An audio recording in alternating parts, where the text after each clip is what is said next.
Nous allons analyser la politique étrangère de l'Allemagne nazie et les étapes qui mènent au Second conflit mondial.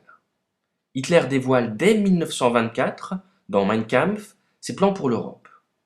Ses principaux objectifs sont l'abolition du traité de Versailles et le rassemblement des populations de langue allemande en un seul État.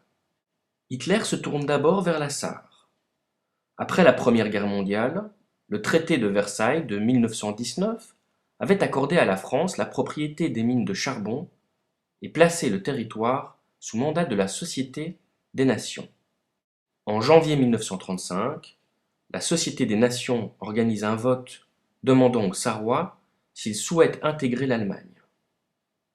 Les Sarrois votent massivement leur rattachement au Reich. Le résultat est un véritable succès pour Hitler. 2 mois après, le 16 mars 1935, le service militaire est réintroduit, en violation ouverte du traité de Versailles. Les effectifs de la Wehrmacht sont portés à 550 000 hommes. Mais c'est en 1936 qu'Hitler prend un premier risque en réoccupant la Rhénanie. Cette zone démilitarisée avait été décidée à Versailles et acceptée par l'Allemagne lors du traité de Locarno en 1925. Le 7 mars 1936, la Wehrmacht entre en Rhénanie.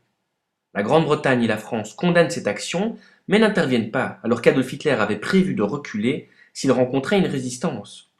L'inaction des démocraties conforte la volonté d'Adolf Hitler de réaliser la Grande Allemagne.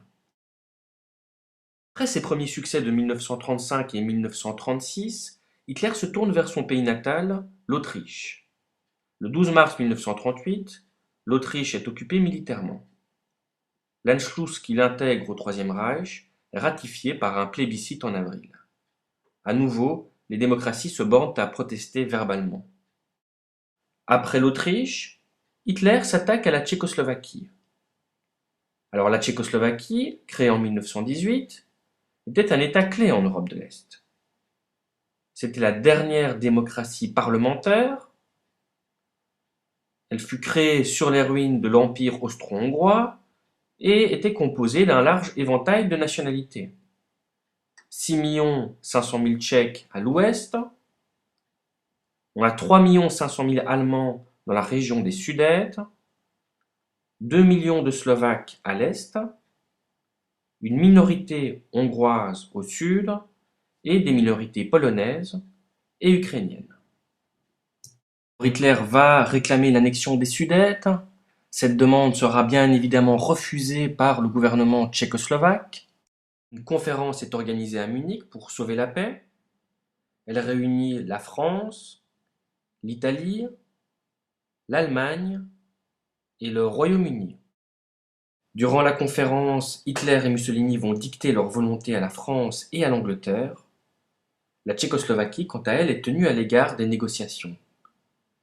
Elle doit pourtant céder des territoires à l'Allemagne. Le 30 septembre 1938, l'armée allemande occupe la région des Sudètes. Le mois suivant, la Hongrie et la Pologne occupent différents territoires tchécoslovaques. Et cette politique d'apaisement est au final un échec. Hitler ne respecte pas ses engagements. Le 14 mars, il crée un État slovaque, vassal de l'Allemagne nazie. Et le 16 mars, il envahit la partie tchèque et crée le protectorat de Bohême-Moravie.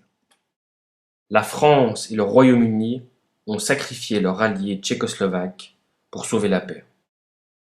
Le 23 août 1939, l'Allemagne et l'Union soviétique signent un pacte de non-agression. Alors ce pacte contenait aussi un protocole secret qui prévoyait la partition de la Pologne et du reste de l'Europe de l'Est en des zones d'intérêt soviétique et allemande.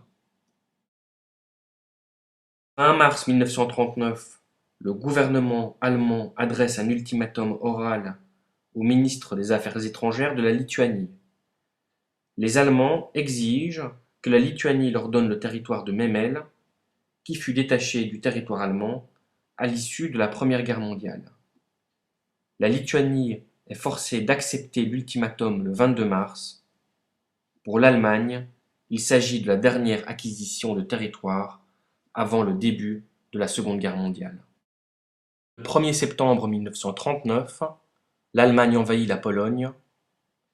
La Seconde Guerre mondiale a commencé.